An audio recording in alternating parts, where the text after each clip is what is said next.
Bongo, bongo, bongo, I don't want to leave the Congo. Hi everyone and welcome to my TED Talk. Today we'll be reviewing My Story Animated. Actually happened, sorry. Just like the other two videos, we'll be talking about 3 videos from that channel. I'm gonna be straight up with you guys. These videos infuriated me. Like, these are the worst batch of videos we are watching from any of these animated channels, at least in my opinion. And let me remind you, we watched a kid suck on his mom's titty at 16. I loved drinking my mom's milk. It gets really creamy. Yum! It's worse than that. The reason being is because these people who are clearly in the wrong adopt this victimhood. They act like they didn't do anything wrong, they deserve sympathy. I hate these people. Literally everything they do has deviant intent, yet they want us to feel bad. I swear, what the narrators do in these animated videos is the equivalent of punching someone in the face, taking a massive crap on their chest, and then asking them, "Why are you so mad?" Because apparently everyone except for the narrator is in the wrong. Now, the first video we're gonna watch doesn't really dive into this victimhood mentality like the other two videos. The other two videos are way worse, but the narrator in this video is still an idiot, so we're gonna watch it anyways. Hey there, my name is Anna, Hi. and there is one thing you should know about me. Well, I'm in love with my cousin.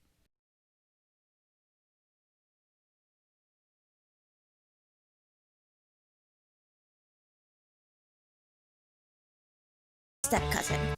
So you see, there are no blood ties here. Alright, so 20 seconds in, and we already have clickbait. The video title should be, "I'm in love with my step-cousin." I know promising incest brings in the views, but you should at least be somewhat truthful. Might say that there are no problems then. No, no one is saying that. Fucking your step-cousin is so weird. So there were plenty of new family members I'd never actually met before. Jeff was one of them. He grabbed my Pussy. from literally the first second. One part of me thought I might have been a freak to feel something like this toward my cousin. But the other part was encouraging me with the fact that we were not directly related. And this step prefix calmed me down. Okay, I understand that dating your step-cousin is not as bad as dating your real cousin, but let's not kid ourselves, it's still weird. In fact, it still deserves the Appalachian anthem.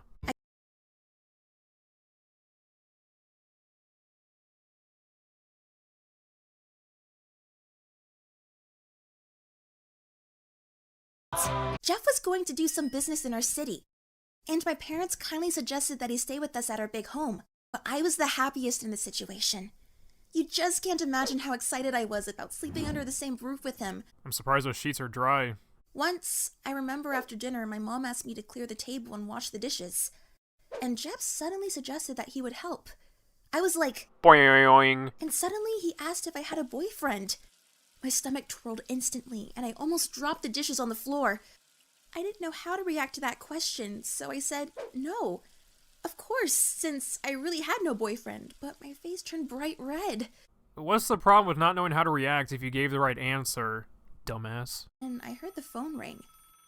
I heard how Mom picked it up and understood that it was Jeff calling. I held my breath and began to listen to the conversation. Excuse me, but it appears to be that I left a box of condoms on your daughter's bed. When I heard my mom hang up the phone, I felt almost a physical need to know why he called. Jeff had called to say that he was going to get married. I yelled, "No!" What did you expect? You're 14, he's like 30-something. Did you want him to commit pedophilia just to be with you? What the fuck? Turned out that my secret love was not a secret at all. And when Jeff was here at my house, he already knew how I felt about him and said nothing. Even asking me if I had a boyfriend instead. Oh, how could he do this to me? How dare he ask about my personal life? I mean, Jesus, what is your problem? He's just trying to be friendly. It's not his fault you're obsessed. What should I do, guys? How is it possible to survive all this and be able to look at him in the eye again? Survive all this, my goodness. Grow the fuck up. Hi, everybody. Hey. My name is Joanne. Oh man, you're kind of a and I'm cutie. 16 Oh years fuck. old. I had a boyfriend who helped me with my studies, and now both my sister and him say that I just used him to do my homework for me and help me to cheat during my school tests. I've seen this video before, and I can confidently say they're exactly right. Why are you acting so surprised? I don't like studying at all. I want to be a model. Also, only the most successful models have a chance at getting a modelling contract with a brand or a fashion magazine right away.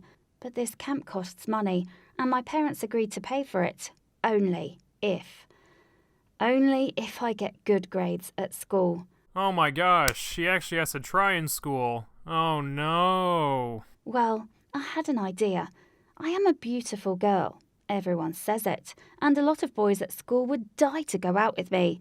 Jesus, this girl's a narcissist. Hey, here's another bright idea. If you want us to feel bad for you, you might want to try to be a little more likable and humble. And at first, he did not believe that a girl like me would be interested in him or whatever he was doing. But I was very convincing.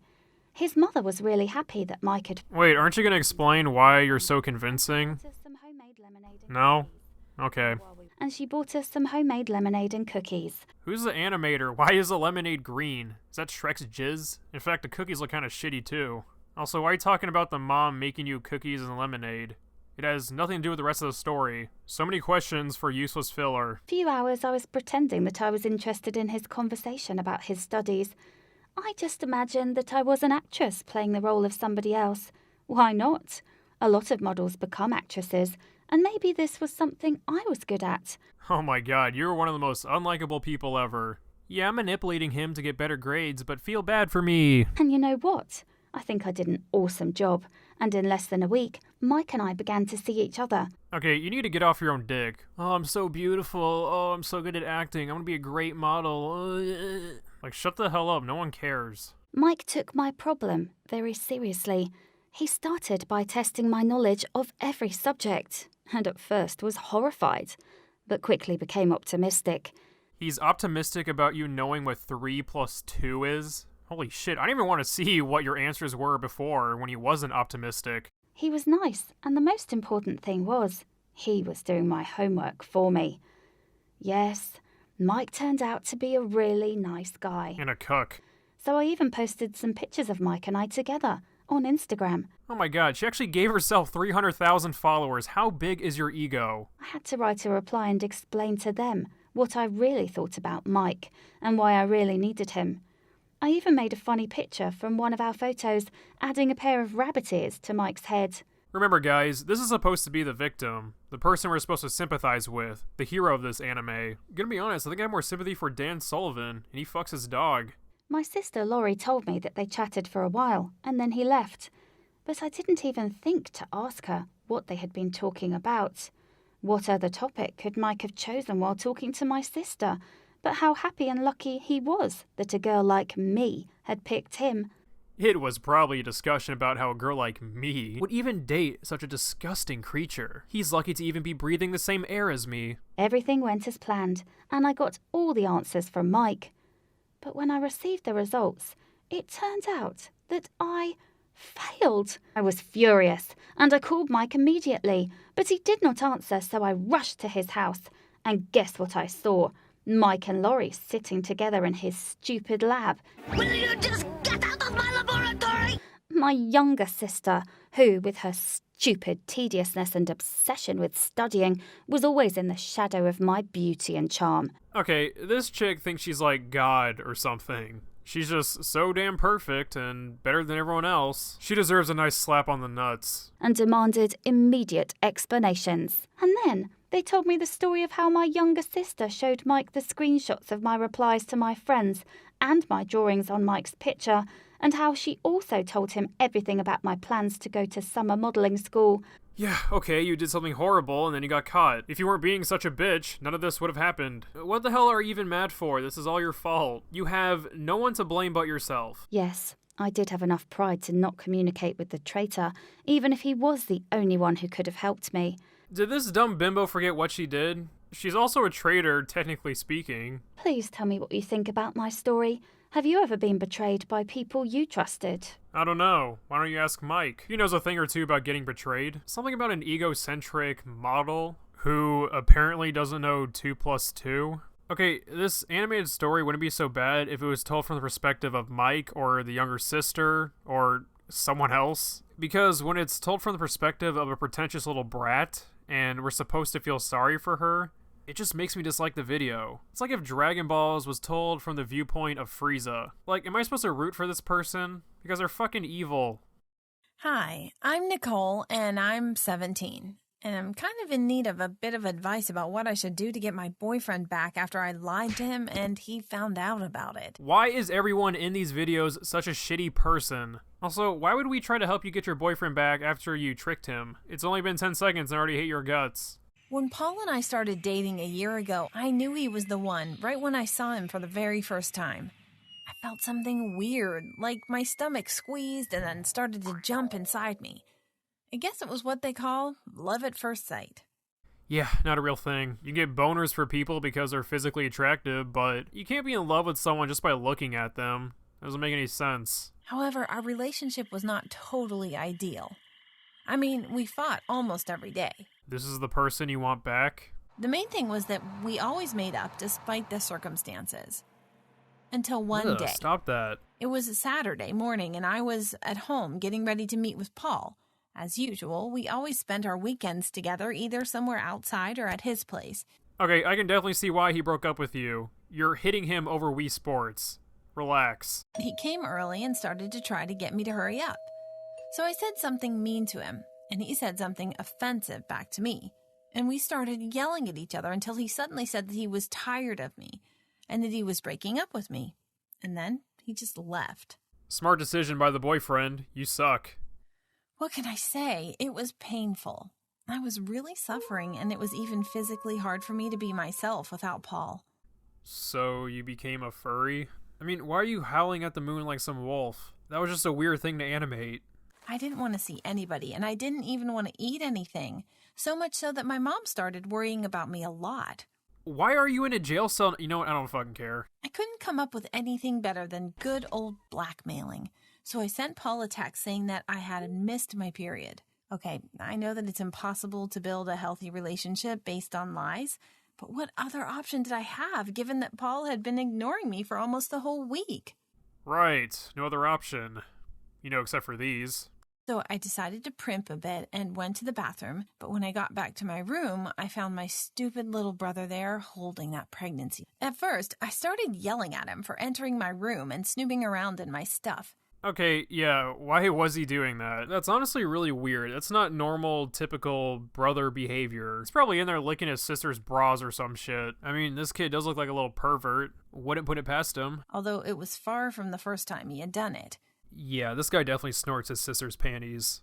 I told Kevin the truth, that it was just a joke, and that nobody was pregnant or was going to be pregnant, and that it was just a mean prank for me to get back at Paul.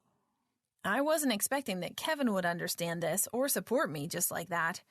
That's why I had to ask him what I could do for him to shut up about it. And when I saw that cunning look in his eyes, I understood that this was the beginning of the end. I don't like where this is going. He's gonna make her do some weird incest shit. I was doing Kevin's written schoolwork for him. I totally set him free from any household duties and was doing them for him. I even shared my pocket. Okay, well, this isn't too bad. It's not like he's making her rub his feet or anything. What the fuck? And you should have seen Kevin's happy and satisfied face whenever he would ask me to do something for him, and he knew that I had no chance to tell him no. This kid's crossed his legs trying to cover up his boner. Look at that shit. At last, I came to the conclusion that I could no longer pretend to be pregnant and said to Paul that I wasn't feeling well and that I had to go to the doctor, who supposedly said that I was no longer pregnant. Yep, she faked a miscarriage. It seems just faking being pregnant is like a trend on these stupid animated story channels. I mean, it's like a fucking fetish at this point. It's either that or some weird kid sucking his mom's tit at 16. That's the extent of the content you get from these pieces of shit videos. Paul was so desperate. You should have seen his reaction. It was as if my miscarriage was his fault. He cursed himself about making me nervous and blamed himself for not having insisted on a talk with our parents and so on. I kept telling him that everything was okay, that things... What, you didn't tell him the truth? You're just straight up bitch, lady. Like, there's no way around it. You can be sure that it didn't take long for Kevin to reveal the whole truth. Of course, Paul walked away and told me that he no longer wanted to see me or hear from me. Good, you don't deserve someone like Paul. In fact, Paul deserves someone better. You know, someone like me. Jeez, why can nobody understand me? I mean, all I did was lie about a pregnancy and a miscarriage. I mean, why is everyone so mad? Like, what's their problem? Now I'm hoping for your likes on my story. Feel free to share it with your friends. Maybe that'll help me be able to beg Paul for forgiveness. Yeah, apparently liking, subscribing, and sharing this video will help her get her boyfriend back. Okay, ignoring that really unsubtle, stupid logic. If I dislike the video, does that mean I prevent her from procreating and spreading her stupid gene? Because if that's the case, I will gladly dislike the video.